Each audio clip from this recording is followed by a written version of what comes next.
Hey guys, so if we were trying to make something on Spline that has different textures, how do we do it? How do we make things that look interesting and actually maybe slightly realistic? This kind of tennis ball effect. And I'm going to go through some different examples of different things that I've made that might give you more confidence using different textures in Spline. Okay, so let's get into it. So the first one, how do you get something that looks shiny, that looks appealing? Matcaps. Matcaps. Okay, how do you get to matcaps? Well, you click on whatever your shape is, and then you'll see this little plus icon, and then it'll go straight to grey, a horrible grey. And then you can click this little arrow icon and scroll down to Matcap. Now, when you click on Matcap, you'll get this kind of dark green, and you're like, "Ugh, what is that?" Then you can click on this icon, which is the little Matcap icon, and you can go to their Spline library. And there's some cool things here, but it's a little bit limiting. Okay. So what you can do is you can actually upload your own Matcap by clicking this plus icon and then click these little draggy things. Replace image, and then you can upload whatever image you have downloaded. Now, I'm going to shout out this library here. It's called Matcap. Cosmo Labs is Matcap library. It has an unreal amount of different lovely shiny things that you can add, and it completely changes how you use Spline because you've suddenly got so much more capability. I would bajillion% recommend checking it out. Let's go back to this. So, like I say, you can add so much more when you've downloaded a pack like this. If I actually just find it and I can just show you how it all works. I mean, look at this. It's insane. And the second you add something like this, it just makes your work so much more interesting. You can upload straight from PNG, but what I recommend is actually taking the PNG, so downloading your Matcap library or wherever you get it from, and going to PNG to WebP. There's this thing called Free Convert. You can upload a PNG to that, and then you can change it to a WebP file, and it just massively decreases the size of the file. Since these PNGs are, some of them are 2,000 pixels wide, 2,000 pixels high. They're massive. And for your 3D work, what you don't want to do is have a Matcap that is, slowing your whole project down and just generally making the file harder to use, etc., etc. So what you can do is I'm actually just going to replace this image with the one I've just downloaded, Matcaps, WebP. I think it's still quite a big. You can decrease the size, but boom, we've got so much more interesting work here now already. Okay, and then from there you can do fun stuff. Let's say we wanted that to be an overlay, and then the color below this will be a kind of mad blue. Then instantly you've got something which is really quite interesting. You see how subtle, oh man, already I'm just like, I want to play with that. So that's Matcaps. That is one of the most useful, in my opinion, one of the most useful Matcap textures that you can add. And this is the type of thing that you can do with it if you use it quite a lot. You've got a lot of lovely shiny things that I've added. Matcaps too. You can see I've got this gold layer over the top, and then I've uploaded this metallic Matcap to it, which has given it this really nice shiny effect, and as a result looks actually quite realistic because I've uploaded a metal Matcap to this. So yeah, I don't know how many times I use the word Matcap in there, but maybe it would be a fun drinking game. Here's 3 more. Matcap, Matcap, Matcap. Now I'm going to go over to here. Depth.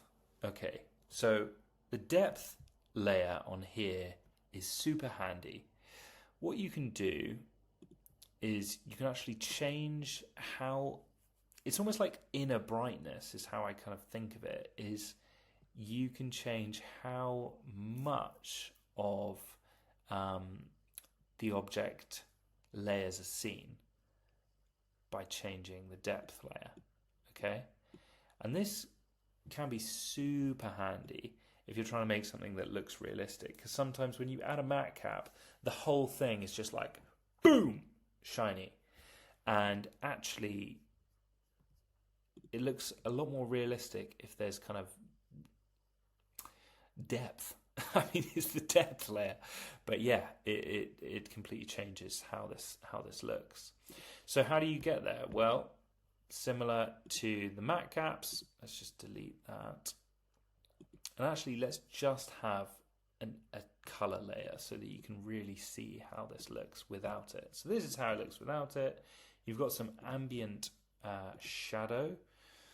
But then if we were to add the depth tool in here and click on the icon, and what we can do is we can drag this arrow for to change how the depth layer looks, but we can also drag this one, which is the kind of the core arrow. Not sure if that's the right terminology, but anyway, you're like, cool, you've completely changed the color of this. It's not very helpful. Wait. Click on the 2 concentric circles, go to overlay, and boom. Now we got something that looks a little bit more interesting, maybe a little bit more realistic as well. You see how different that looks when we've added those 2 different things. I'm going to turn those on and off. You've got something that's subtle, but it looks completely different when you add those 2 things. And if I show you another example here, if we look at this cube, we've got we've actually got an outer layer with this. If you're wondering how I've got this kind of crystallized effect, that's actually coming from this noise layer here. But anyway, if we look under here, we've got a cube which has a depth layer. If I turn this off, you see how dramatic that effect is. And if I change the size of this, you can see how much of that gradient that is below is showing off the back of that. Look at that. You see how different this is? And you can play around with this to get different effects, but it hugely influences how your work is going to look. Okay? Okay, we are now going to move on to the big daddy. Well, one of the big daddies, image. So, you might say, well, how have you got this kind of tennis ball effect? This is actually an image of grass, okay? But it fits perfectly with what I'm trying to achieve. So if we were to just rebuild this, and you can see exactly what I've done here. Sphere, image, scroll down to the Spline library. Again, you can upload whatever you want here, but And what I'm going to do now is I'm actually going to change this image to 0.1 scale. Okay, so now we've got this. And it still kind of looks like a grass round ball. But what we can then do is we can add a color. I'm going to make it a green color, like a tennis ball. And I'm going to change this from normal to overlay. And suddenly we have something a little bit more tennis ball like. But you can see how what we've done is we've taken an image, just a flat image, wrapped it round this ball using image, changed the scale, and suddenly we've got something that looks completely different to give it a texture that I'd say is pretty realistic. I mean, admittedly, it's very flat right now. So what we can do is use our trusty depth tool, which we've just learned about, to give it a little bit more realism.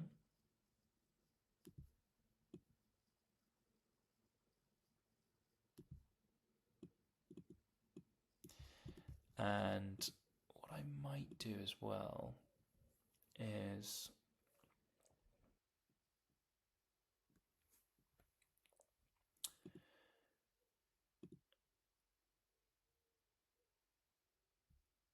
okay, now I'm going to click on lighting. I'm going to change this to physical.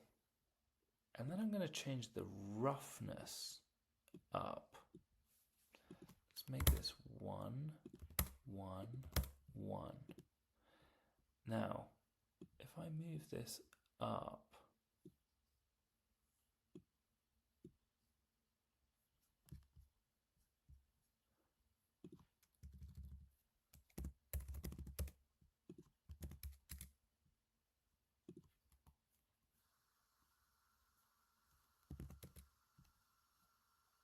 oh, now we're getting somewhere. It is a lot more realistic than that. Okay, but you get my point, right? You need to play around with the layers. Once you add layers on top of each other and then move the order of those layers in the material panel to subtly change how those look, then you're starting to fill out and actually get something that looks more and more realistic. Needs a bit of work, but we're getting on the way. Just a final little thing to show you that may or may not be useful. This is a little animation I did, which is quite fun. But how this works is using a displace layer, so you can change how much an object is displaced using this, but also using this noise layer over here. And this is just a really fun way of adding a little bit of texture to your work. And maybe instead of adding an image layer, you can actually add a subtle noise layer on top, which just gives it a little bit of something. You can change the colors as well. You can change the percentages to make it more or less aggressive. And I really do think it completely changes the vibe of a object. Hope all of this helps and that you have learned something. So, recap. Matcaps, use them to your advantage. They can completely change how realistic an object is. Depth, do not just slap up some 3D object without thinking about depth. It makes such a difference. And image, make your textures a little bit saucy by adding the perfect image, which gives your object a texture that you might not be able to achieve in Spline alone. Hope that helps. Ciao.